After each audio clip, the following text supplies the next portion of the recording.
Okay, at this time, I'd like to call the fiscal year 2021 budget work session to order. And we will hear from the superintendent and director of finance first. And what I'd like to do is I'd like for them to make their presentations in full. And once they finish with their presentations, then I'd like to ask the board to give them any feedback, questions, concerns you might have. Once we finish with that presentation and questions, then I'd like for the board to address any concerns, ideas, philosophical changes that you might have that would help them with their proposed budget. So at this time, the floor is yours. Okay, thank you very much. So I know most of you know everyone in the room, but since we are recording this, I thought it might be important to introduce each team that we'll talk about a little bit this evening.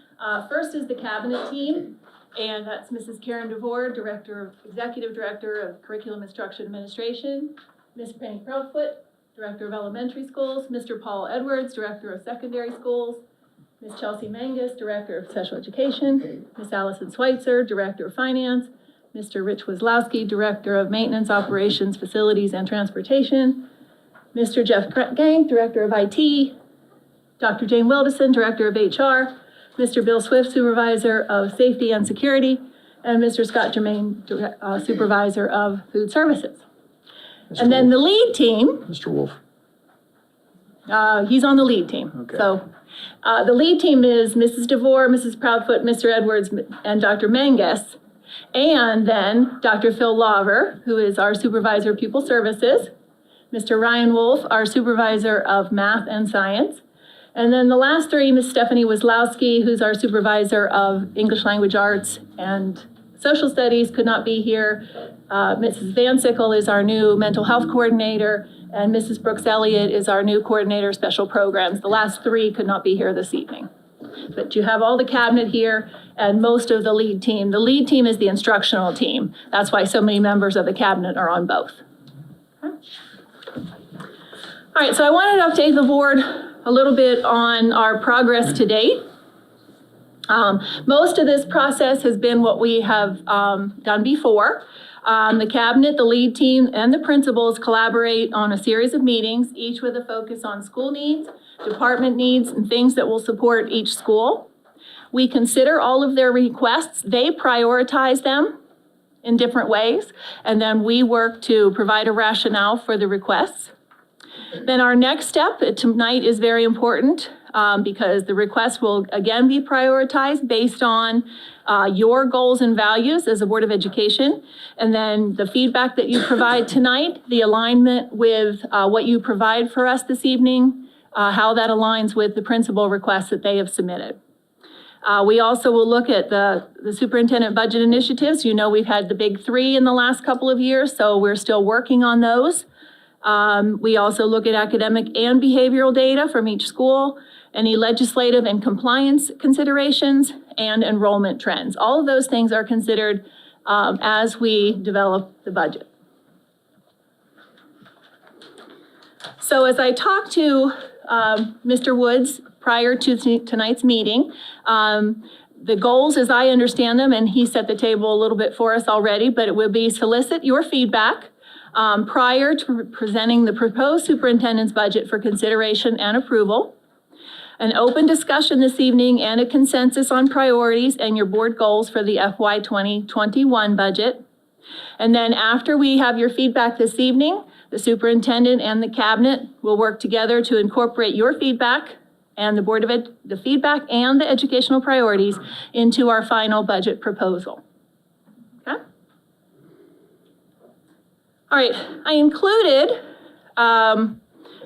work to date that we have done. You'll see underlined current FY 2020. That are current initiatives that were embedded in last year's budget, which is our current fiscal year 2020.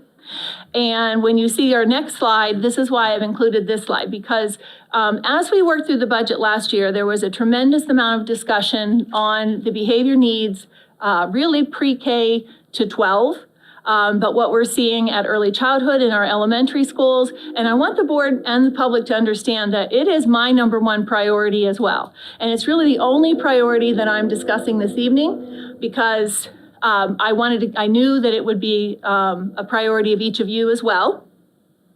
So I wanted to include the initiatives and some things that we have in place that we've implemented in the last couple of years. And that is the STARS classroom that is now permanently located at Broadford Elementary School.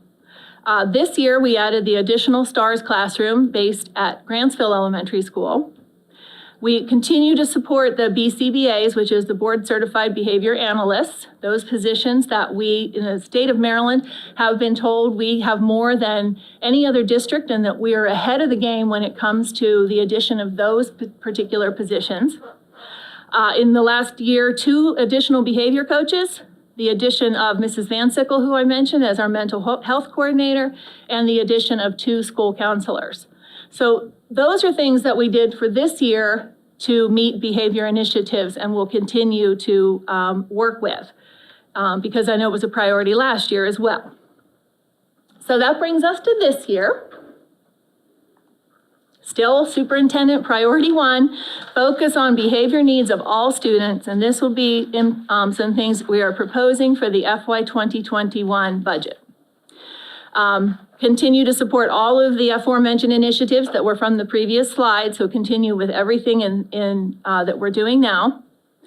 And then some additional staffing and some additional programming to meet behavior needs of all students and to ensure that our teachers feel supported in their endeavors. I know that is one area that we continue to hear from teachers, that they feel like we're not doing enough yet to support their needs in the classroom.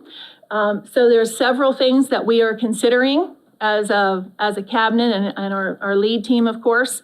And the first would be the introduction of a supervisor or some sort of a position to coordinate all of the behavior support. And the reason I say that is actually for the previous slide and things we've done in previous years. Any program, and I will pick on Mr. Gang's program just for a second. And that is when we started adding all of the devices, we started adding all the site licenses, we looked at different positions that we would need. Somebody needed to coordinate all that. And luckily, that's when we added the position of a director of IT, because somebody has to direct all of those positions. And right now, we have Dr. Menges doing some, we have Mrs. Proudfoot doing some, we have Mr. Edwards doing some, and I think it would be very important as we move forward, some sort of a position. It might only be for a year, and as we look down, you'll see some other things that we want to do.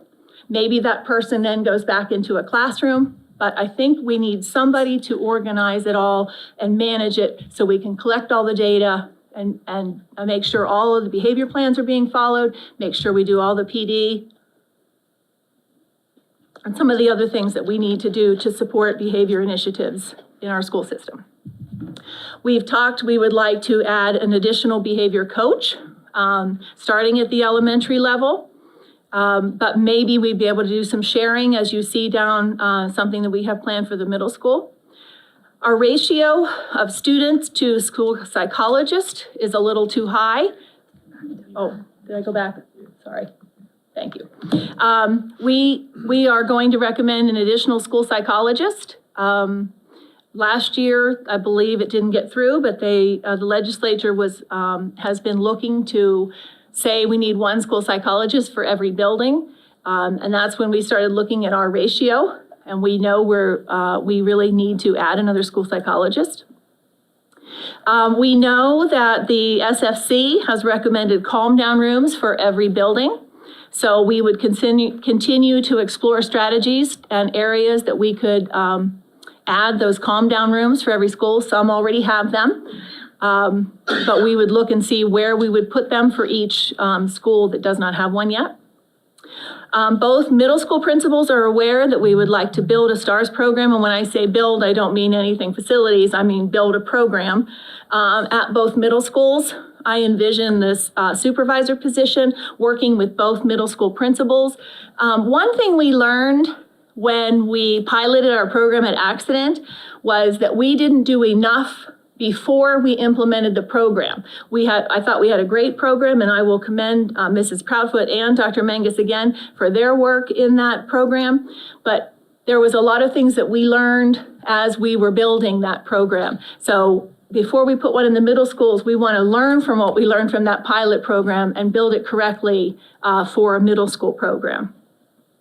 And then we also, I know last year we talked a great deal about the role of instructional assistants. You've heard people saying sometimes we do have to, if a child is being very defiant, or if a child is having a meltdown or having a very bad day, sometimes we have to take the other students out of the room, and that loses instructional time. So we want to look at ways that we can maximize instructional time should we have to do that. And we also want to look at having what are called registered behavior technicians. It could be some of our current instructional assistants that we would train as RBTs, or we may hire new folks, and we haven't cost that out yet. We wanted to hear from the board on that thought. But it could be some of our current IAs, and it could be some new hires as well, so that they are trained as well, so they can work either on the team with a child that is in need of assistance, or they can continue to work with the classroom if we need to take the other kids out of the room. Okay, so I really wanted the board this evening, I told Mr. Woods that I wanted to make sure I talked about these two priorities, things that we didn't initiate last year, and some proposals of things we would like to do this year. Again, so that each of you would understand that I do put this as my top priority as well. And not just at the elementary level, we know those kids are gonna move through the system. So that's why we've included middle school, and then at some point, perhaps high school, but we haven't quite gotten that far yet on the timeline, okay? Now I'm going to turn it over to Mrs. Schweitzer, because next is the estimated revenues that we anticipate for the FY21 operating budget. Okay. Good evening. On January 17th, we received the draft calculations for state aid. And what I've included here is the high level, our biggest funding sources. And then obviously, whenever we go into the superintendent's proposed budget, we'll get into all of the revenue areas. So the first slide is the summary of major state aid programs. This is the the largest amount of state aid that we receive. It's categorized by several different buckets, if you will. The foundation program is our overall formula-driven based upon wealth as well as our enrollment. And our enrollment unfortunately did decline year over year. Our comp ed is based upon the farms numbers, which unfortunately declined at a higher rate than our overall enrollment. So that's why you'll see a 2.8% decrease in that. And then the special ed education formula, that enrollment is our steepest decline year over year. So that's why you'll see a 3.5% decrease in that. The hold harmless, which is the very bottom detailed category, is, for all intents and purposes, a bonus. It is not legally required to fund. However, the governor has put it into his budget that was submitted a couple weeks ago. So we're hopeful that this $808,000 will come through when we get further along and we get our next calculation. But it is not a done deal, if you will, because it's not required. On the overall funding, not necessarily the students, but the dollar amount that year over year.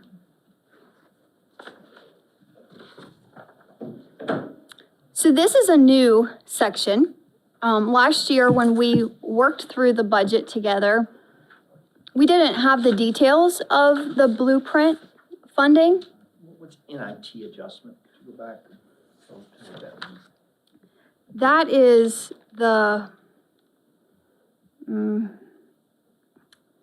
I forget what it stands for, but it's a phase in of of a formula. I can give you more information on that. The supplemental grant, that was our readers grant. That supplemental grant that you have there, supplemental grant. What was that Under from? limited English. Oh, that's supplemental funding that several counties receive. It has not changed since before I came to Garrett County Public Schools. Is it tied to anything in No. particular? Mm-mm. No.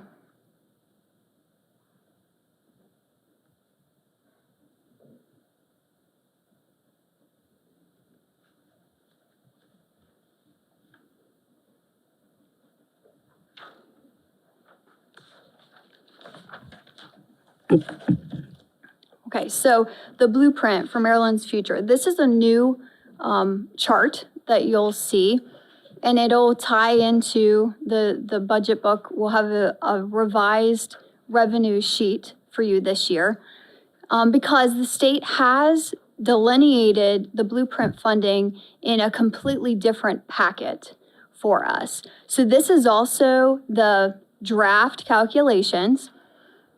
And I have delineated it by all of the categories that were funded last year and are in the prior year's legislation for this year.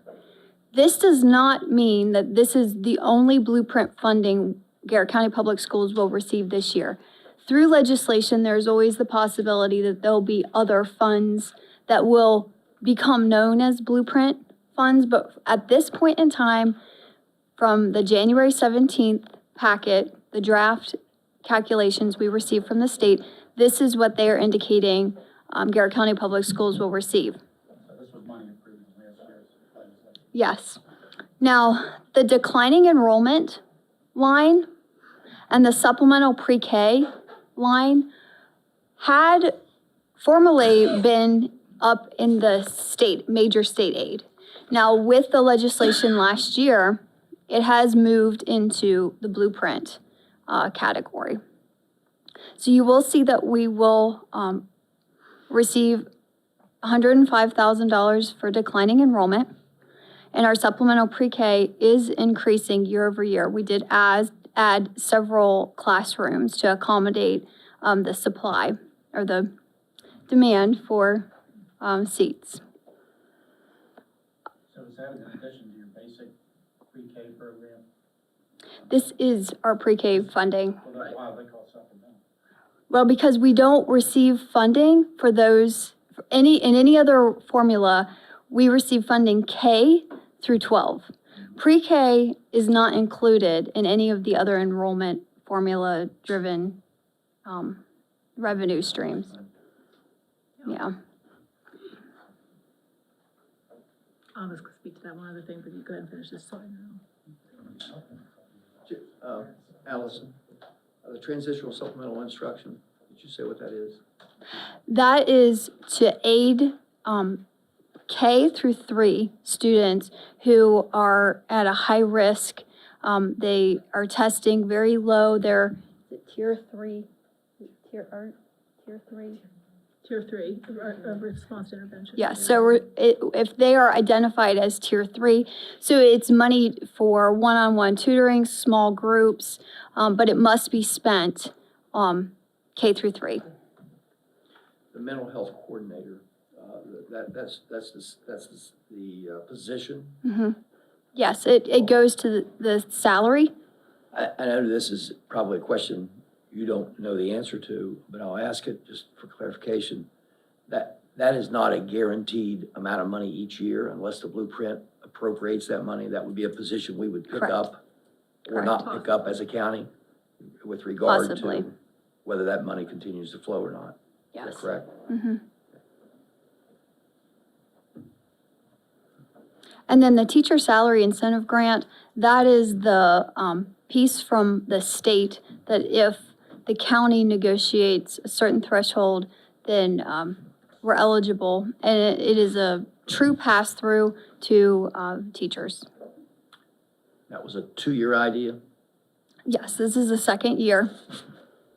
And the amount stayed exactly the same. So you'll see that the mental health coordinator, the teacher salary incentive grant and the transitional supplemental instruction. Those were 2-year programs from last year's legislation.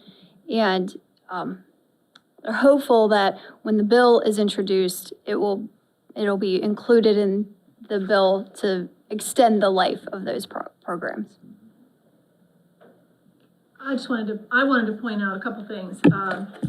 If you remember from our presentation, or my presentation last month on the, earlier this month, on the blueprint, these are the major pots of money that we will be getting, of course. But there is no pot of money, there's no part of the blueprint that addresses behavior. There's no pot, other than the mental health coordinator, which can encompass a whole host of things and not necessarily behavior. But what we may be able to do to fund some of the things that we're already proposing, and if we hear from you all tonight on some other ideas, we may be able, because we've always had pre-K, to your point, Mr. Glatfelty, but there might be some ways that we can use some of the blueprint money for things that we've always done, and then shift around some things to address behavior. But it is not a specific designation in blueprint so far. So The declining enrollment money, that's money that we could. That's part of blueprint now. And Is that money that's not tied to anything? exactly, Right. it's not tied to Right, that we anything. could shift. right, and we've always done intervention as well. We've always built that into our operating budget. So we want to make sure that we're meeting their needs, but that might be something too, because we do RTI academic intervention, but we also do RTI behavior intervention as well. So So, a question about the teacher salary incentive grant. So last year, we had a county share, or a local share that went into the salaries along with the state. Is this additional 268,492 to continue the state support for that, or is it to Yes. actually, we'll have to have another Oh, yeah. local? It's another It's local another. match. It's a whole nother, the year starts over. So we'll have to apply for the grant and prove that, should the board negotiate, those stipulations with the teachers union, that they've met the minimum requirement to receive this funding. Yeah, I get that, but you see, what happened is we had to put in a local share for that last year. And so Correct. the state put in some, now they're asking us to pick up that state share again. I mean, from last year, aren't we paying for that share that the state put in last year? So it reverts to local money, right? Well, the $268,492 in FY 2020 is an add to base for the teacher's salary. So if we don't receive this $268,492 this coming year, that add to base won't be there for the teachers. So what was negotiated, yes, you're stuck with the scales, the rates, and then that would be the same for this year, but the $268,492 is an additional pot of money that no one would get if the local share wasn't met. That's right. I'm just asking if the state, in But- some formula somewhere, supports that amount that they put in last year, or do we have to assume responsibility for that? We're not assuming responsibility for their portion at all. Okay, well, that was. the 3% though. Other It's than right. previous, other It than previous depends on how years. it came, it depends on Right. how we put it in. If you put it in as a step, yes. If you put it in as a bonus or something like Well, we put that, it then it's not, it doesn't You're right. Yeah. Right. have to be matched. We put it as an. But the add base. 3%, however that was negotiated last year, becomes our responsibility year over year, as would anything we negotiate this year. No, I understand Right. that. But the 268 that 268 is additional. is this year, we don't have to pay the 268 from this year and the 268 from next year. Like, it's just, there's $268,000 Right. and it's for 1 year. And it's an add to base, and then once the state stops funding that, the But it- county is not But it responsible. will always be on our base from this point on. Well, that's right, and there's no, Yeah. that state funds runs out, we Well- still pay. Well, the From that base. 268, 492 is not on our base. It's not, our salary scales are our salary scales. This is not part of our scales at all. Right, that's what I was. It trying to is, say. it is completely, Okay. it's completely added to their regular scales. So it's not built in to anything that the Board of Ed is responsible for after this funding stops. Yeah, the 3% was, and then, Right. yes, the 1% though was the additional. Correct. Just to clarify on the NIT, I think that net taxable income Yes, that's for adjustment, the NTI. yeah. Oh, I don't think so, but whatever. I'll we look it will up. find out for sure. Mhm.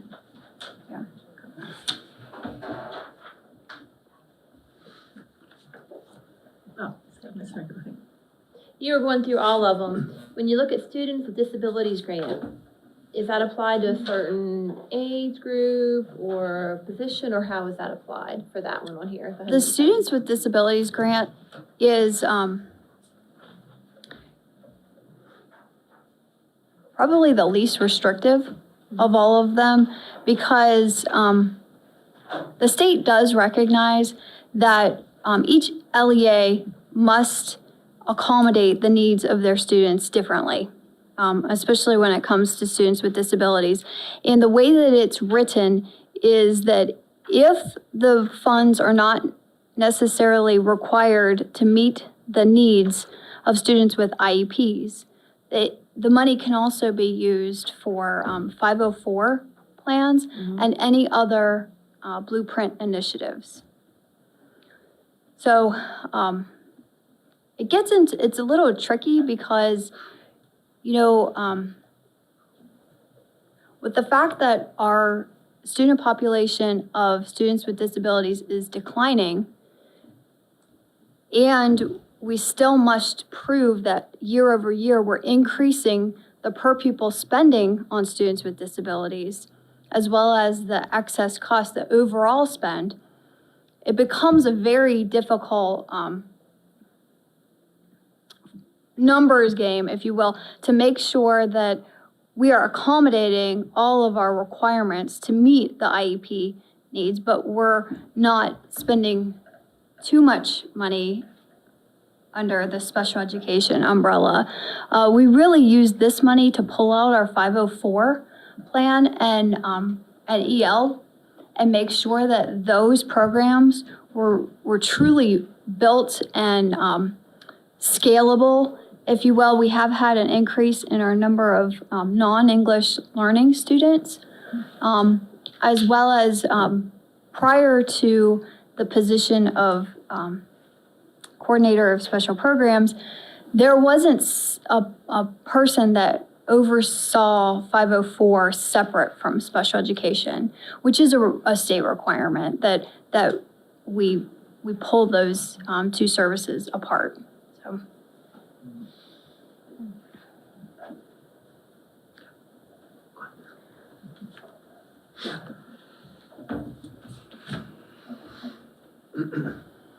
Okay, so the last large piece of revenue that we have tonight is the maintenance of effort amount that the local county government must fund.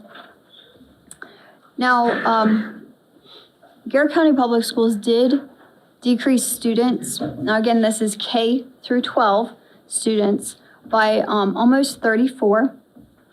However, because of the requirement by law that the county government maintain a certain funding on a per pupil basis, there is a 2.5% escalator this year that the county is required to fund. So the way that works is if a county falls below a 5-year statewide average, they either have to fund a certain level, they have to, it's a formula that's based off of the county's wealth, the statewide wealth, and then just a regular bottom line increase. So the lesser of those three things.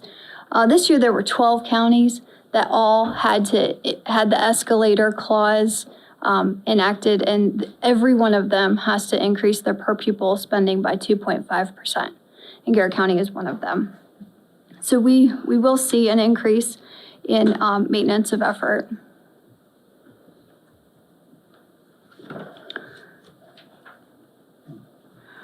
So the final slide we have here are these three major revenue streams totaled. Now, this is not the overall unrestricted operating revenue that you'll see when we produce the book for you, but it does give you an idea of where we fall.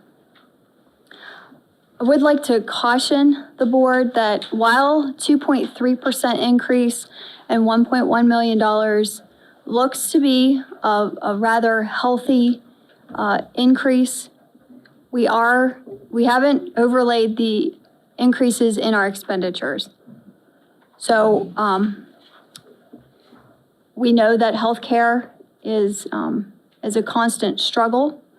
There will also be some negotiated salary increases that the board is looking at, with the fact that the blueprint funds have certain requirements in order to be able to get that $268,000 that we were speaking about, as well as just the inflationary increases of our costs of doing business, our insurances, our contracted services, the cost of goods are all increasing. And cost of diesel went up too. So again, this is just a first cut at the revenue. We haven't laid down the expenditures with it, but it was to try to give the board an idea. And are there any other questions about the revenue? Well, I think I'd certainly like to open it up for questions by all the members. If there's anything you made notes of that you'd like to ask either to the superintendent or Allison or any of the other members here, that's her staff, it might be directly to them. This time, if you have any questions. I had a comment. Go ahead. Yeah, I think you're right, Allison. I think you have to lay the expected expenses over before we venture off into many new initiatives, because we do know health insurance is gonna really go up next year. We have to take care of these salary increases that we negotiate, but there's a lot of other things too. There's the things that we thought we could do in the budget that are part of the facilities plan, that with some of the easy things. And I think we really ought to take a look at some of those in our expenditures too, and try to work them into the budget.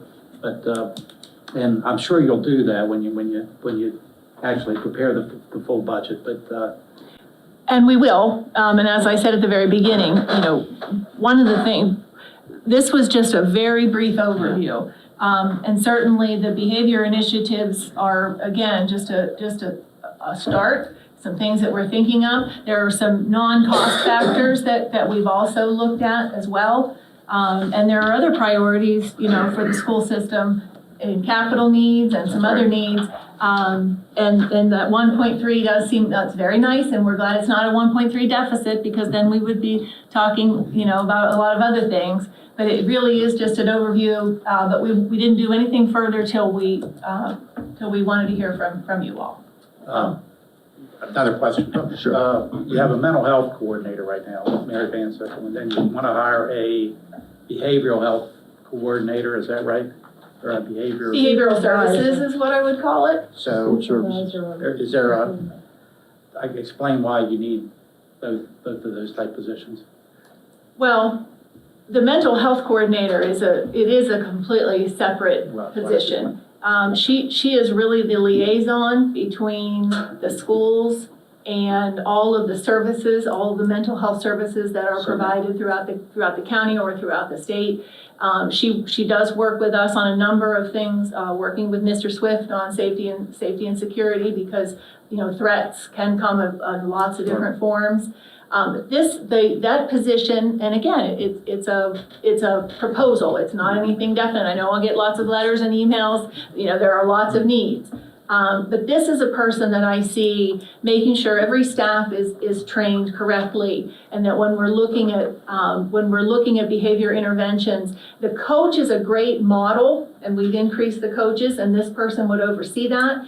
But when the coach is gone, they come in and they work with the teacher. We need somebody that's coordinating all of those efforts to make sure that behavior plans are being implemented correctly. And a lot of that the principal does, but we have increased so much and we've talked so much about the issue of behavior that and again, it is a proposal, but it is something that I think, if we really want to address it, we may have to do something centrally to make sure everything is done with fidelity and is just managed correctly.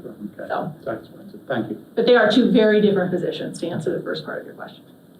Well, I think we need to get some more feedback as far as what is working that we're doing now. I don't feel like we've really gotten any data as far as suspensions, as far as, classroom, what's happening in the classroom. It just seems to me that we need to look at it, because once you get these positions, then you're going to have these positions, you know what I mean? And maybe you don't really need those, because we haven't, every year we've been adding, and I'm not saying that we don't need them, and I'm very happy we've been able to add what we have added. But then also, when you look at the English, you look at the grades on the test that the state has us administer, we do need to be working with the other students also. So I don't see how that can't, seems to me that we get on this one thing and we stay there, or we keep adding to it, rather than saying, okay, we'll let this, see how this works out. If we need to add people, we'll add them. And then I'll do an overlook of other things that we're up against before we let it get so far that we can't, that we have a really hard time bringing the test scores back. Could you use the administrator in residence program to be that person for a year? I thought of that this morning as I was thinking of, when I was going through the presentation in my head. That has been mostly state grant funded, through some work that Dr. Wilderson did to get the program off the ground. I don't know what direction they've provided to her, whether it would be an ongoing grant or not, is it?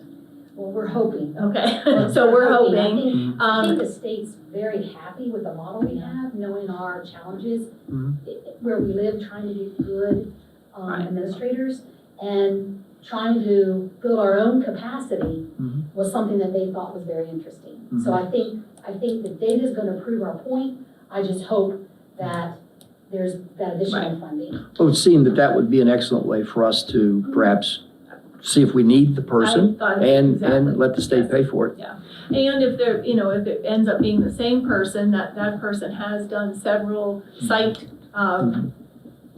several experiences at each elementary, middle, and high school, or, and then we have another person just started. We might be able to find a way to work that in with that person, maybe a combination of some grant funding and some local funding as well. But yes, I had definitely considered that.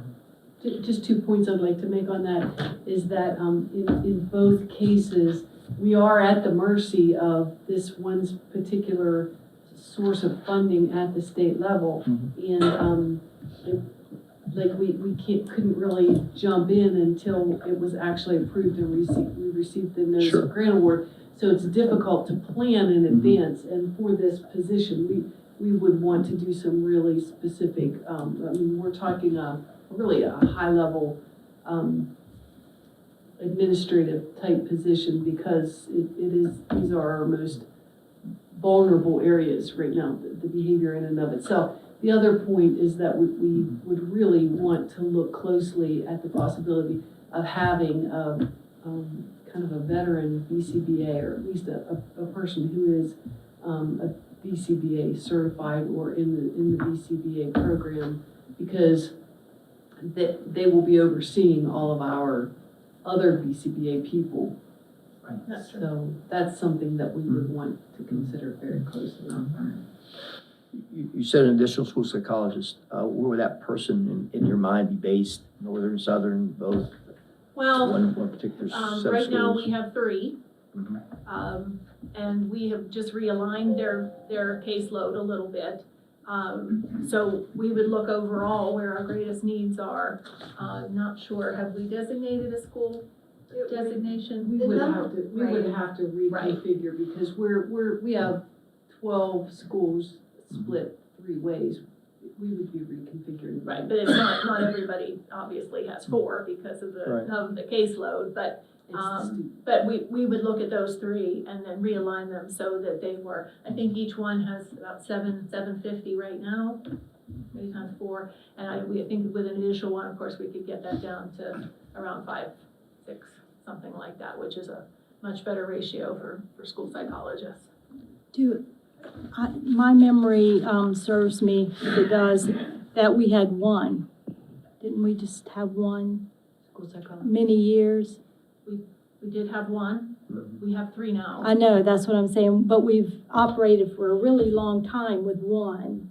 So, I mean, 3 is a jump from 1. So maybe we need to look at how, how that, how is that grown? What is causing us to now need 4 when we were, we had 1? And that adds to the administration. Yeah, legislation requires us to be working within a 5-year period to get our caseload down to a certain threshold. Right now, we're not even close to the threshold. So that's why if not this year, adding a school psychologist, we have to very seriously look at next year. Really, we need 3 more school psychologists to get to the ratio that the state is asking for in that legislation. When's So- that 5 years run out? Pardon me? When does that 5-year window run out? I would have to look it up again, so it's going to be an initiative for the next 3 years. If we don't get it this year, then it's gonna be 3 years out, because the bottom line is, the numbers aren't, unless our enrollment declines steeper than what It's easier to pay for the psychologist than lose the kids. So the role of the school psychologist has changed drastically in the That was last my 20 next, years. yeah, that was my next Yeah, question. so What is, like years ago, I remember when the school psychologist's role was, go in, test the child, deliver the test results at the meeting and move on. But now, we're using. at an IEP meeting? So Yeah. But now we're using them more in leadership roles, in behavior consultation types of things. And, that's just made a big change. So much so that, some school psychologists, depending on how long ago it was that they went through school, but I've heard school psychologists say, well, we didn't cover behavior in my program. But it is the role of the school psychologist, absolutely. And that's why the legislation's come down the pike, is that this is a problem again. It's not just Garrett County, it's nationwide, that, And I think this, when it originally said 1 per school, I think this improving our ratios is sort of a gap, a way to bridge that gap without providing 1 for every school, but definitely looking at the number of students that each one does serve. And the addition of the threat assessments that have to be done, that's in collaboration with the mental health coordinator and then the wraparound services to provide that support for that student has drastically increased. Dr. Lauber? We're also seeing, as everywhere, a lot more of the mental health needs. They're involved a lot more with counseling and therapy with students, helping run groups with students. As Dr. Rollison said, we're seeing more need for suicide interventions, threat assessments, and they are covering a lot of different areas beyond just testing and doing reports. And they are on a teacher scale, not, they are not considered administrators. That needs to be clarified. So, And it also is very difficult to find school psychologists. There's some counties that have a continual waiting list of positions that they are trying to fill with school psychologists. But I do think in most systems, they are considered administrators, aren't they, Dr. Lauber? And that's part of our issue with finding them is we do hire them on teachers. are these master level psychologists? Oh, yes. And are they certified? Can they bill for services? No, they're not licensed, they're certified. They're not licensed, well, I mean, that's what I mean, licensed certified counselors? Or, They're certified school psychologists, and the Okay. coursework's usually 60 credits, so right, it's almost a doctorate without the dissertation to get certification. yeah, and so how do they work with the school counselors that come in from the health department? I mean, are they coordinating? Mental health therapists, it's very difficult for anyone in the schools, I think, to provide the amount of therapy that the mental health therapists do, where they come in and they see that Mhm. student for 50 minutes every week, because there's just a lot of demands on counselors and school sites, school social workers. Crises come up with students that need to be addressed. But they do provide one-on-one counseling and work with the counselors in providing groups. And our school social workers also work with counselors in providing groups. Okay. It's just a lot of mental health needs beyond what, years ago, we never saw this. And now it's just extensive demand for intervention for mental health needs. But they can do diagnostic testing? Yes. Yes. Wow, That is, they can do it. that's good, That's a large portion of what That's- they do. I'm sure. Who did that before? The school psychologist did that before.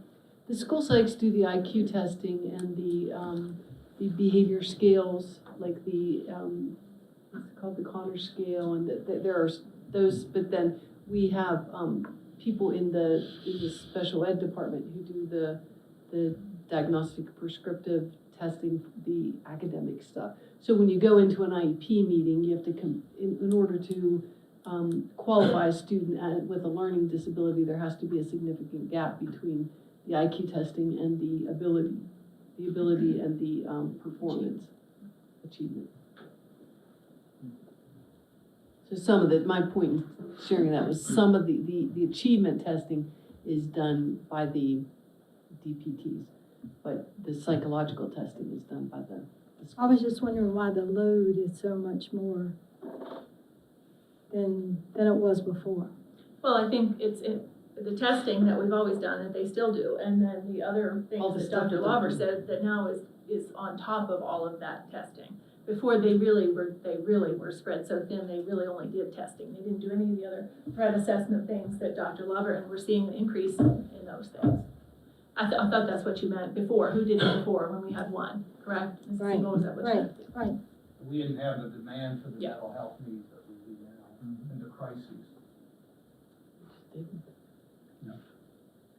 think I heard that. Have you identified, unless there's more questions about that topic, but have you identified where those comm rooms could be rearranged, built, reconstructed, or whatever the plan is? Is that a local funding source that we're gonna have to come out of the operating budget to provide those rooms? Because I know that's one of the things, it's one of our strong recommendations. Correct, right. That we provide those in each of our schools. As you said, some schools have adequacy to do it, some schools don't. What is your vision for that? Well, I think we could do a combination of things. I think we could put it into the capital needs. But I also think, knowing that we have such great capital needs already, these tend to be some rooms that we can probably convert, with our own people to do the work. Some of them may just need an enhancement of what they have now.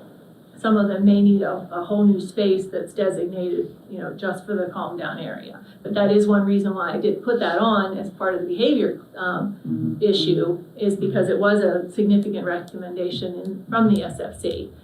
So we could do it a number of ways. We did not address capital this evening, but I can see that as a really kind of a combination of what we'd be able to do with our own folks, maybe when we're doing something else. You envision giving us a dollar figure as to what?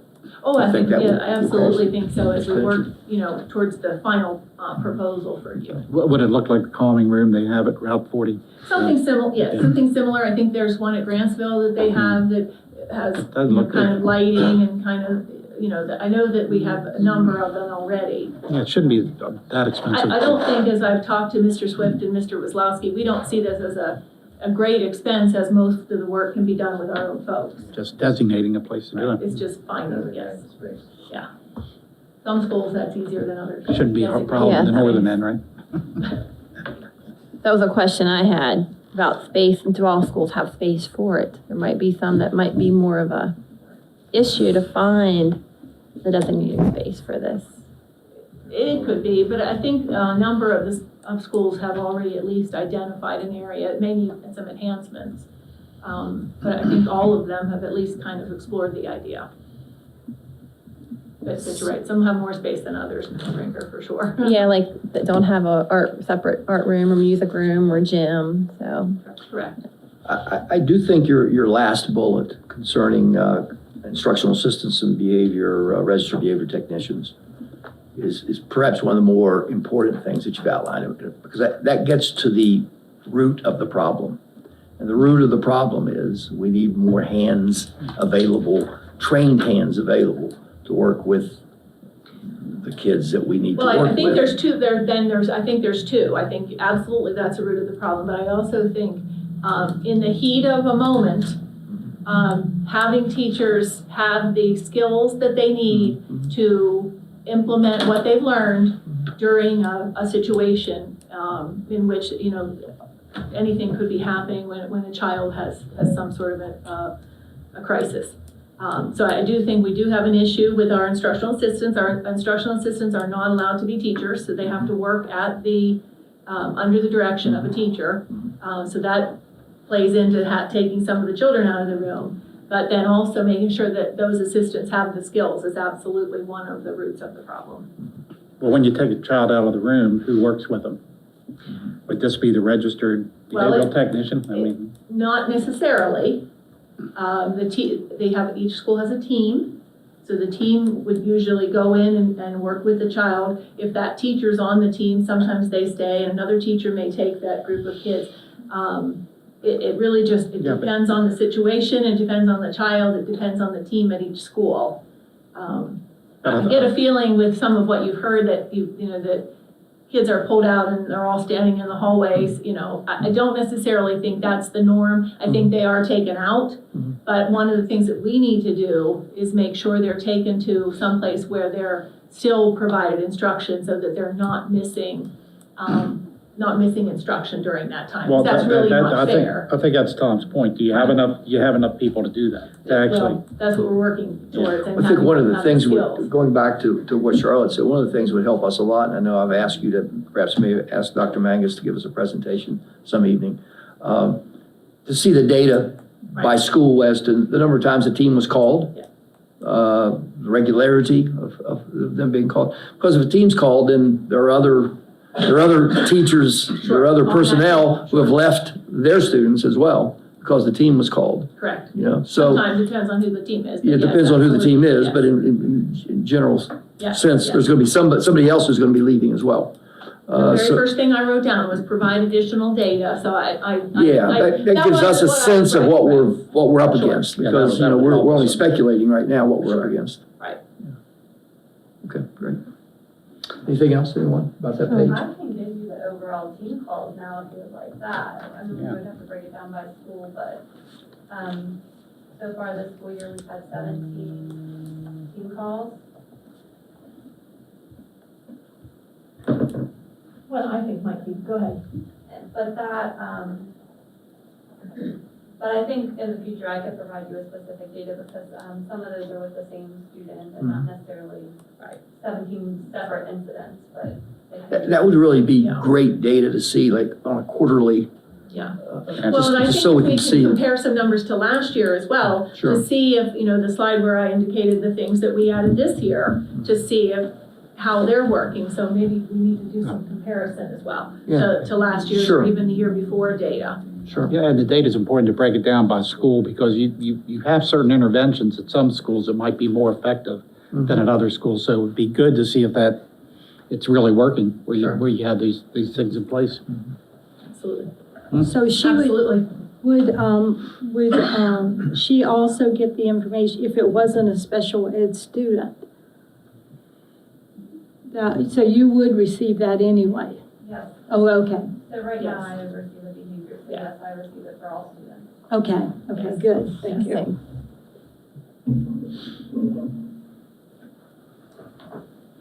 I don't know if I want to say mine's designated to a certain page, but a concern I've always had, and probably I will again, is what you said your number one priority is the behavior. But what concerns me too on it is we all about our security of our schools. We're working on more secure vestibules, we have cameras and all that. So we're being really safe with the security from outsiders coming in. But in my mind too, the security on the inside of schools also concerns me. When students have these, a bad day, a situation, there's teachers who've gotten hurt. That's very concerning. So I don't want to overlook that. And then you look at it too, I've got all kind of notes here. When I think of safety, it also includes a school bus. Some of these kids might have a one-on-one intervention. We open the doors, they go out, and where the bus driver is. In a classroom, a situation might happen, and we've heard, years ago, you removed that student from the classroom. Sometimes now, you have to call the team in to deal with the situation, and the whole class is removed, so they're losing instruction time. So again, then what happens on the bus? The teacher can stop the class, even though they're losing instructional time teaching. What are the bus drivers supposed to do? Not all buses have an aide. So it's very concerning. The bus driver cannot keep stopping the bus until the situation. So I think that this needs to be part of the discussion because how does that driver or the students feel? Are they feel safe on the bus? I mean, Well, that's I just a very valid think point. the Absolutely. behavior. Yeah. And then I seen you had said possibly do more stars. We have one at Northern Elementary, Southern Elementary, maybe in middle schools. But my concern still is, I don't know if that is actually a fix for all of our behavior. The data would be beneficial, but I mean, the discussion is how long does it actually take a student to be placed into the STARS program? I know it doesn't happen overnight, but in that meantime, it's concerning the students losing instructional time, staff possibly getting hurt. I mean, I don't know if I would want to be in a position like that, knowing that there's a good chance you could get hurt and there's not much, So that really concerns me. So I'd like to know more about that again with the STARS program. I mean, is it come to a time when we need to say, do we need another facility to put some students in? Do we need to add more to out of placement area? I mean, I would like to hear more discussion on that. I know we didn't talk much about maintenance. It was more on the revenue side. So I'd like to see some things. We talked about maintenance. I know that we had the plan submitted to us, and the board has not actually got to talk about it, about which items we want to move on forward this year or what will be on hold.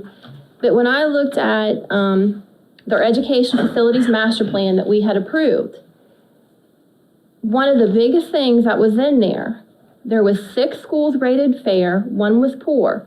That was our interior climate conditions.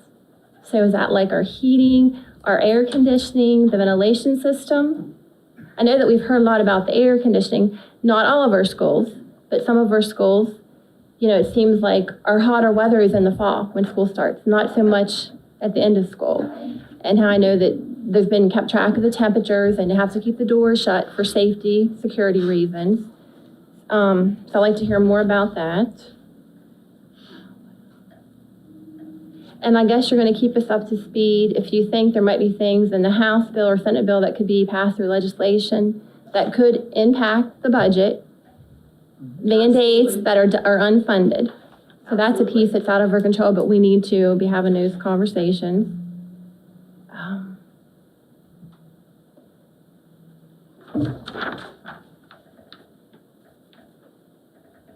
I know I had more. Does anybody else have anything to say while I look at my notes here?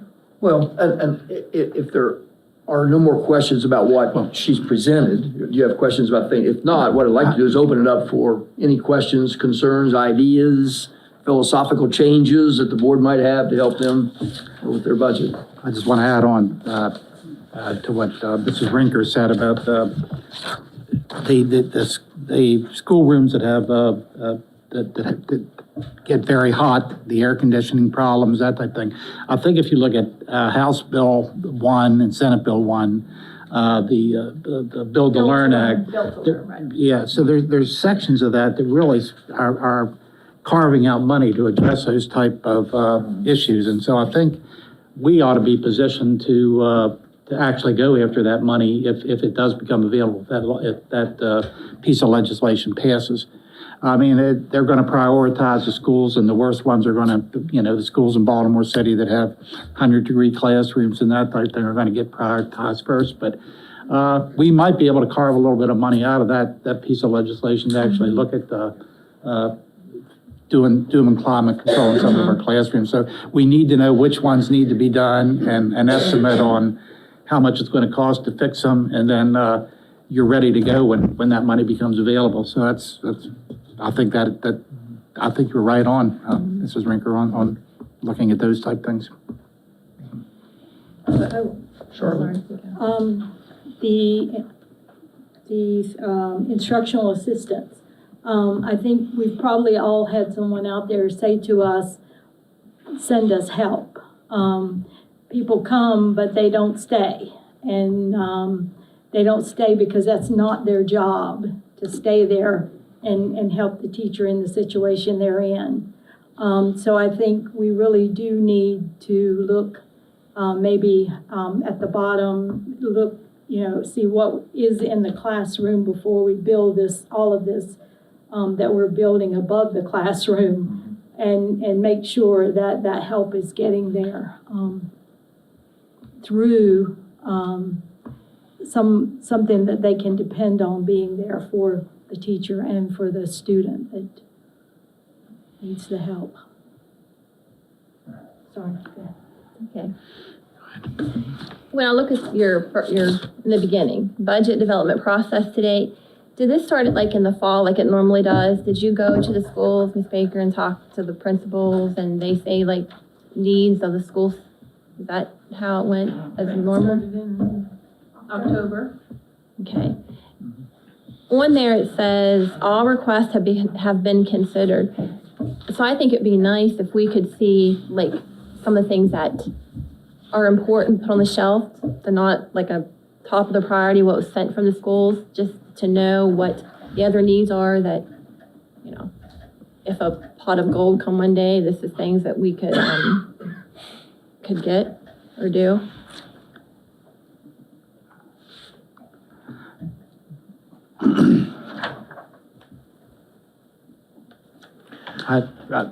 Go ahead. I'd like to hear a little bit from the lead team, if there's anything you need to actually improve academic performance of the students, or is there anything that we need in the CTE programs that would be helpful? But I know you're getting feedback from them, right? And from It's all built into our, we were all part of the school-based meetings with the principals. We were all involved with that. So, And then we met as a lead, and then those of us who are on lead and cabinet, met with the superintendent to kind of. yeah, but we didn't really see what those things are that might be needed. Or is there any money going to go into? Is there any monetary needs that could help in improving performance or beefing up those type programs? Absolutely. I mean, that's, I think, in one of the slides where I said, to continue the big three, which is the PBIS, which addresses behavior as well, Orton Gillingham training, and then RTI. So we're not stopping that. So we'll continue with those initiatives, which address Mrs. Siebel's point as well. I think she had a good point. And I know Ryan's here and Stephanie isn't, but having our two supervisors that are content trained to really work on those four core areas, we hope to start seeing our scores go back up as well. This evening was really just to get out ahead, because I knew you would talk about behavior. There are a lot more components that we will I know you have strategic initiatives to do all these type things. I just wondered if there's a dollar amount associated with those type of Some have initiatives. dollar amounts and some don't have dollar amounts. And some of them are, you have grant dollars to do some of these things, and Sure. so. Yeah, but we can certainly provide some more information on each one of those initiatives and some more data on some of those as well. Well, I mean, you were looking for ideas and priority areas and that type of thing. I think that has to continue to be a priority. Oh, absolutely. To follow, it's when you're doing budgeting and that type of thing. Overall, I think what you said earlier on, you have all these additional expenses that are coming on board. So before we get too far out ahead, we need to make sure we take care of what's essential. What you're going to have to do with insurance and negotiated salaries and those type of things. And the other big problem I have, I think, with some of the salaries is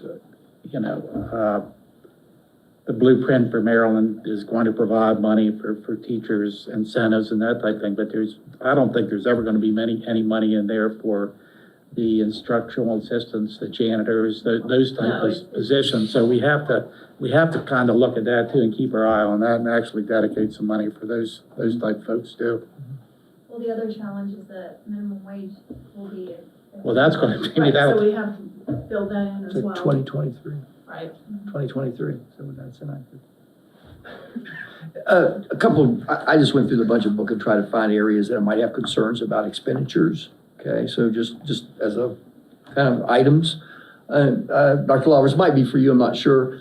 It would be interesting for me to see some of the data surrounding Rachel's Challenge. We spend a lot of money for that, $10,000, $11,000 a year. If it's worth it, that's wonderful. But I don't know that we've ever really, we've had presentations, but I don't know we've ever seen data that says this is making an enormous difference. So if you could maybe get us some of that to look at before we go to the budget. We recently had that discussion with Dr. Lawrence. Yeah, okay. Allison, for you, what's our out-of-county transfer for this year? Is it still gonna be $40,000? Is that approximately, we still have a couple students left that we're paying for? You have a couple students, but you don't know who gets placed. That's something that you can allocate the students that are close to county lines, but there are other situations in which a student may be placed in foster care in a different county that's out of our control. So that's usually a piece of money, just like the special ed non-public placement, that on a quarterly basis we look at to see if the budget dollars can be reallocated during that fiscal year. And we try to spend them where they need to go. But when you look at a long range 5-year history, you want to have a conservative amount because you don't want to get in a situation where you have a family of 4 students that are placed in foster care in Baltimore County. Or, Sure, but you don't anticipate that being a major change one way or the other in terms of the budget? No. The other one might have for you, Jeff. Under the consultants category of expenditures, things like SchoolNet, School Messenger, Smart Media, Blue Jeans, all those things. Are all of those standalone programs that are any of those duplicative because we're putting, $174,000 into that. That's a lot of money for those kinds of. Yeah, we evaluate those every year and determine, we look at usage reports to make sure that we're actually using what we're paying for. Blue Jeans, for example, used to be a 12-seat license for us. It's down to 4, just based off of usage. What we're seeing is a shift in how we spend money. So it's not like all of this is new money, it's a reallocation, because we used to be in this stage where we were buying a lot of software. You get like a disk you install on your computer. All those things are going to the cloud, web-based. So that stuff is just really just shifting from one category to another, more so than having, you can correct me if I'm wrong, Allison, but it's more of a reallocation because of a change in the way that these technologies are being delivered. So, and again, they're evaluated every year. We work with the people who manage that program, make sure that everything's being used properly, and that we're getting our money's worth and that sort of thing. Yeah, because I mean, that's a sizable sum of money, not that we don't need it, but I think we have to stay on top of the fact that we are using it and it is needed, rather than let's just pay the bill every year. You know, it's, I mean, it's, Absolutely. Absolutely. I think the other one probably is for you, Rich, that I wrote down. I do think each year you have to add money to field trips expenses, because, you know, as you add things at all the schools, and we encourage them to do so many things in our schools, I don't know that that's a line item that needs to stay static. I think it is always one that needs to grow. I think last year we got, with the cool schools done, correct me if I'm wrong, Allison, we were able to cover some of the cost of some of that. So we didn't increase the number, but we were able to use that money to cover botchings and different things. Yeah, we actually have a lot of revenue sources that aren't delineated in the budget book from GLAF or the other community partners who. The Arts Counselor. Does a few things. Sure. So there are a lot of field trips that are paid outside of this money. So, I guess the easy thing for me to think about is, as a high school principal, the costs associated with all the trips that we had to take, and to retake sometimes, or the state didn't pay you back because you took it, Right. you know. We haven't increased that line in a few years, but we're to the point where it's, Yeah, I mean, we're running. and I'm sure the principals can say, you know, we're using our operating budget to take care of our school bus needs versus.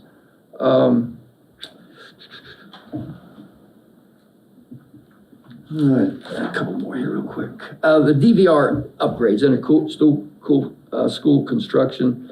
We had a thing that we're trying to do, a system-wide security. Maybe that's for you now, Bill. Where are we with those? Are we comply? Are we where we want to be with all the schools in terms of that security?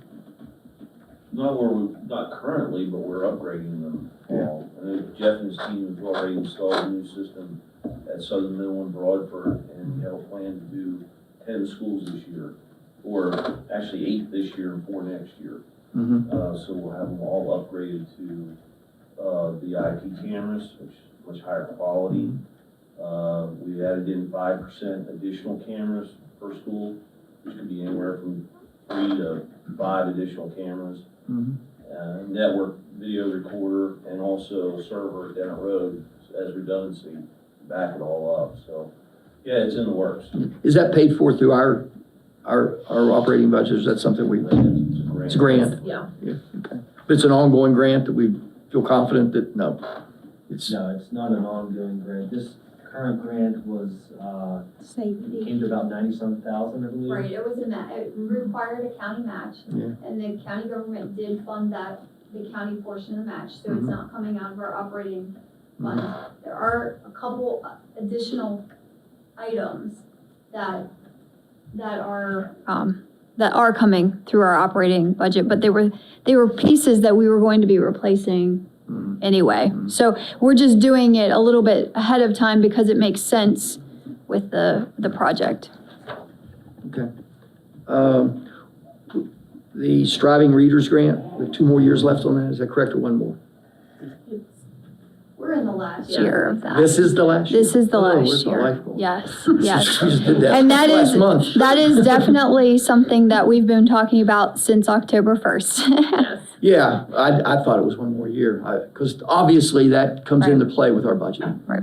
Because those, I'm sure, are positions. Right, well, again, to the point of making sure that we, that we don't concentrate too much on something and let curricular areas fall by the wayside. We have talked about that grant extensively and how we can still fund some coaching positions or some literacy positions that were previously funded by the grant, so that the work that they've started can continue. Sure. Anybody else? Yeah, I had a question. As we looked at the climate surveys that are now part of the testing from the state, what seemed to come up the most on there? Has anybody studied the comment? We're gonna discuss that at length on Thursday at our A&S meeting. Mr. Morse is putting together a presentation. Maybe he wants to speak to it a little bit, in a little bit more detail. But one of the obvious take-homes is that the perception of the staff is different than the perception of the students in some cases. And we discussed this at length last week at the assistant sup meeting at the state level. And they kind of drove home with us that regardless of whether this is what we didn't have an A&S meeting in December. We were weathered out. And so this is our first opportunity. So we haven't had the opportunity to discuss it with our principals yet, but that is on the agenda for Thursday.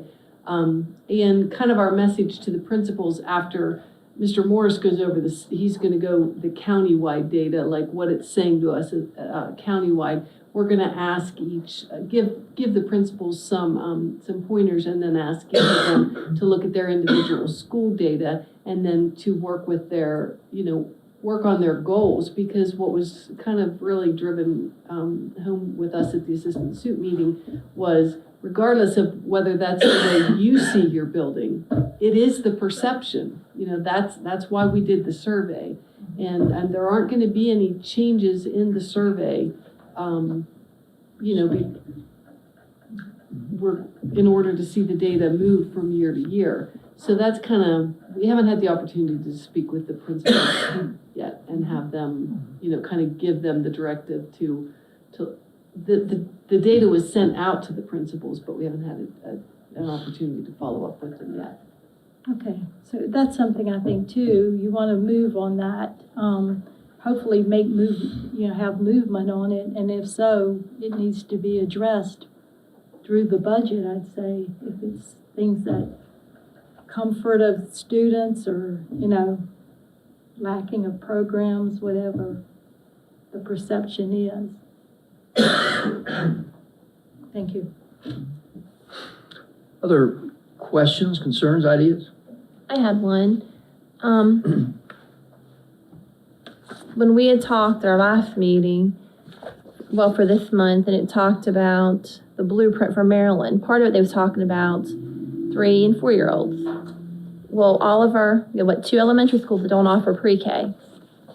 So I think that should be maybe a discussion, because we talk about equity in all the schools. And then, are we missing chances to have students? I don't think we're missing chances to have students. Over the last couple of years, with the additional sites that we've been able to add, we have added pre-K classrooms. Some of our biggest issues with the 2 schools that don't have it is actual physical space to have it. So that would go back to a capital issue, I think at both of them. But we do offer them at every year. They're offered, and they might not always get the school of their choice, but as far as I know, at least the last 2 or 3 years, we haven't had anybody that wanted pre-K that did not get pre-K, correct? Yeah. Everyone that has wanted pre-K, we've been able to provide a slot for them.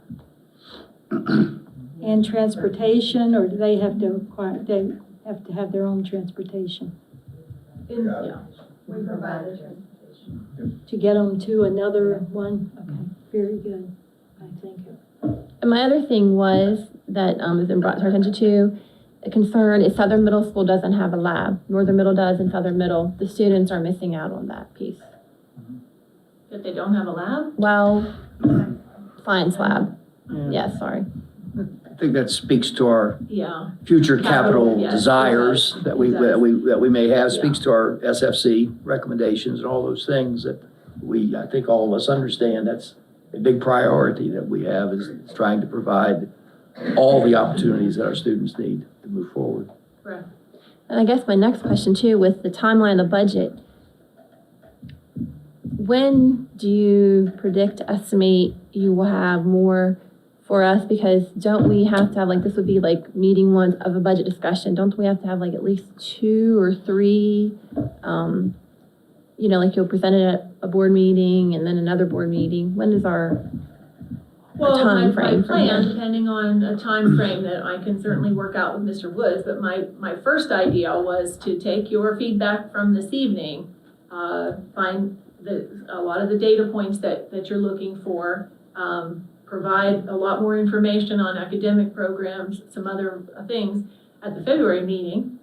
And then we would go from there, if we needed an update or if we needed to wait for more information at the March meeting. So I haven't actually, that's usually something I work out with the president as we look at the agendas for each month on when we need to have continuous budget presentations. But my idea was the next one for the February meeting. Okay. As a proposed budget.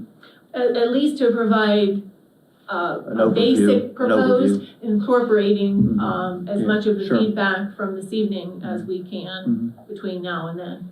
Yeah, no, it's advantageous for, Not this. yes, Like sure. this No, not that. No, not that, but Right, but if we can have a budget meeting in February and maybe get Sure. some things ironed out that we definitely want to see, or, well, we may not know, Well, negotiations won't be finished either. that's so. that and as Mr. Glaffelli said, you know, the healthcare costs Sure, and all of right. those things, how, Mhm. you know, how that all plays out, that will impact that document.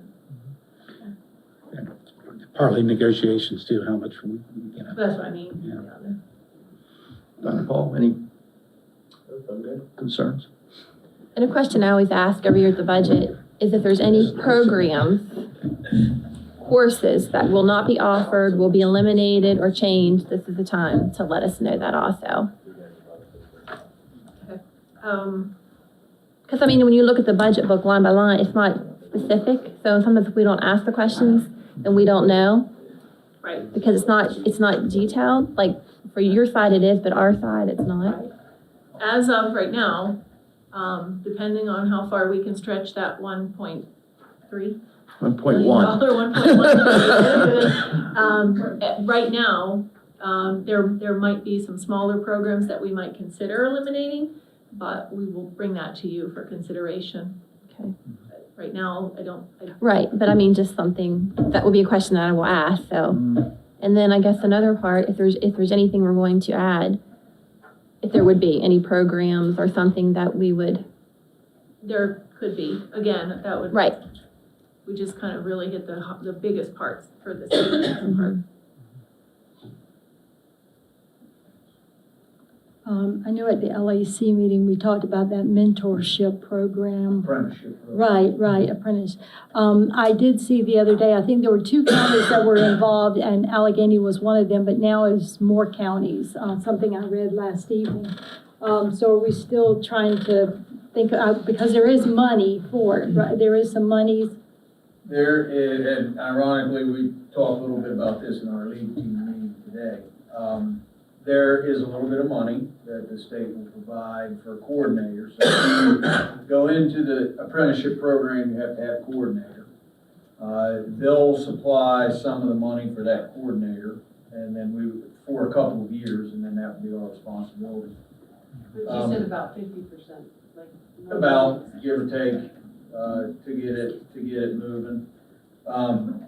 The more I've looked into that since our LAC meeting, interestingly enough, our work-based learning program is very similar to the apprenticeship program. I would argue it's probably better than the apprenticeship program because there's a lot more opportunity for kids, in my opinion.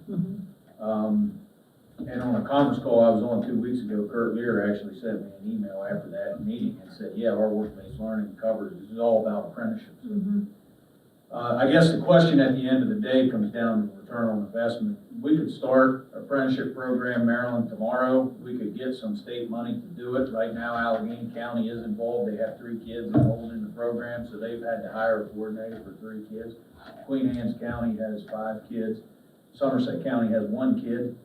So some of these counties, now that's not to say those counties won't grow and blow it Right. into a great program, Right. and I'm not boo-hooing it, but where we're at right now with some of the other challenges and needs that we have, I'm not so sure that it would be a great return on investment when we already have a program in place like the work-based learning program. What it does not do, and the answer that I got from the LAC meeting was, it will not provide money to the business to pay the kid.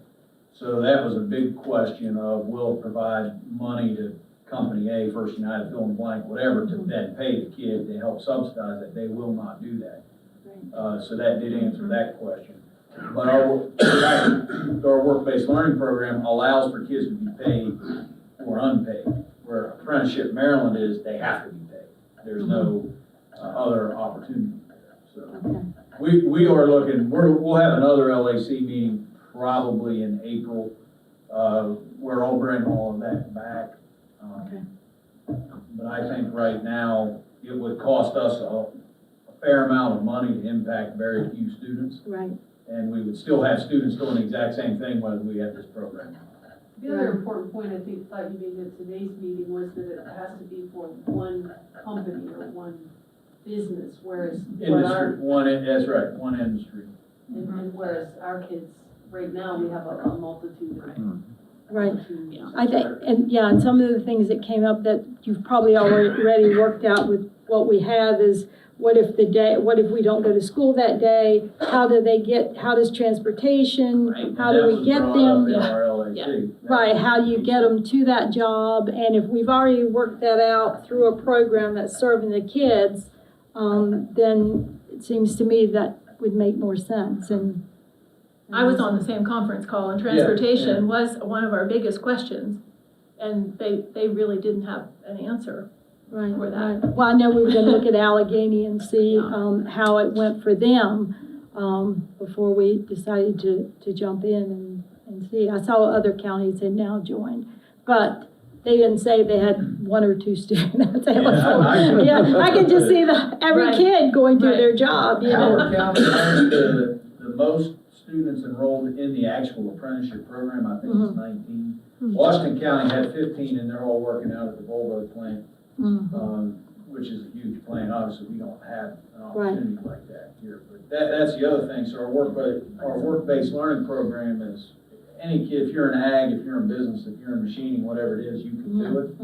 In the apprentice program, you have to pick the industry sector, and then that's all that you can do it. Now, it's not to say you can't keep your work-based learning and add this, but to me, you're duplicating things at a cost that isn't necessary, because we're already sort of doing that. Right. Now, we may get to a point, quite frankly, with the changes in Perkins and CTE funding, and I'm going to a meeting on the 4th to hopefully get some clarity on this. It may get to the point where they say you have to do it. Right. Which would be an unfunded mandate, because that means we'd have to hire a coordinator to help facilitate. Now, they have not gone there yet, but they're continuously adding Apprenticeship Maryland as an indicator that for our data points, you can say, do you do A, B, C, or D, and Apprenticeship Maryland showing up more and more in that because they're trying to get people to do it. So we'll see how it all plays out. Right. Okay, thank you. It's a good point. Anything else, anyone? Questions that you might have for clarification before you Well, move on? I don't have any. Certainly, I've written down some of the data points that you're looking for as we move forward with the proposed budget. Mrs. Brinker's points on some security issues and how that's impacting instruction. I think that was from pretty much all of you. Ms. Brinker, you also wanted to see some of the things that the principals have requested. Mr. Woods, you want us to look at several areas that typically have become very expensive, like Rachel's Challenge, some of our site licenses, and field trips, DVR systems. Ms. Siebel about the climate survey, which we've addressed, but we will provide some more information on that as we go through. And then just a couple of other questions I think I've captured. And I haven't, I'm hoping my team here has captured some of your questions as well. So I didn't have any back. Did anybody? Paul? One quick note, Coach, I think something you asked, and because there's been a lot of social media stuff on this, I think it's appropriate to say, we just had our regional bocce championship here on Saturday, and Dr. Magnus did a great job facilitating that. So that's run through the Unified Sports Program. So the field trip budget or the transportation budget, when you look at that, a line item there is athletics. And when bocce goes, or tennis goes, or unified track goes, it's pulled from that. But with the Cool Schools Dunk, which is coming up February 22nd, which is the Friday before the Deep Creek Dunk, with the success we had with that, particularly last year, we've already had a lot of people asking about it this year and looking forward to that. Special Olympics has kept their word, and and so I want to give them some credit here.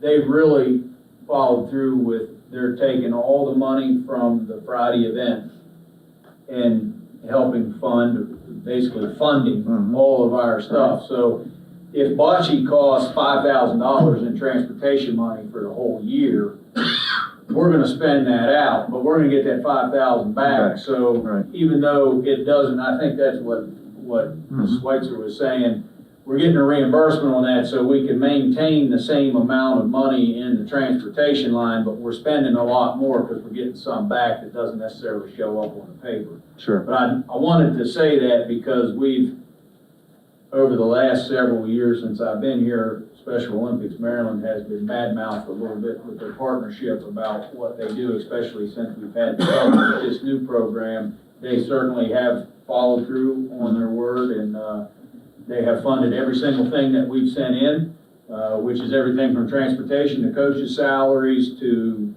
T-shirts for the teams and equipment and so on and so forth. So they funded everything, just like they said they would. So I want to give them. Yes, that's been another great partnership that really has evolved. Yeah, I agree. Yeah, it's not very well, I mean, you only got to spread in the Republican the week of, you read about it, but then it kind of, you don't understand. I didn't know all those things, quite frankly, that they funded everything beyond transportation. Right, and that's an instance in which the budget number stayed the same, but we pulled expense out and somebody else was footing the bill, if you will. So then we were able to get a bigger bang for our buck with the dollars that were left, so. I have. Anything else from anyone? Thank you. I do want to thank you. As we work through the budget process, if you have additional questions, I think we're happy to ask them or answer them and say, this was a concern of Mrs. Siebold, this was a concern of Mr. Gloffeldes as we work through the process. So we can certainly accept that, not just this evening, but hopefully we will take your feedback and incorporate it and at least address it if it's not in the budget, or give you a dollar amount, and then you all can kind of see if we are getting a bang for our buck. But I want to thank you very much. I think it's been a nice dialogue, and thank my team for being here as well, because I think it was very important for them to hear it from you of where areas in which you feel are important that we address. Well, on behalf of the five of us, thank you. Thank each of you for coming, taking a part of your evening to listen to our concerns and our compliments. You do a fantastic job. Please always remember that. We're just trying to do our job, and that's to ask questions so that we understand it better. But thank you for the presentation. Thank you for the evening, and I'll take a motion to adjourn. Motion by Rodney. Second. Seconded by Charlotte. Those in favor say, by saying aye. Aye. Those opposed? Thank you.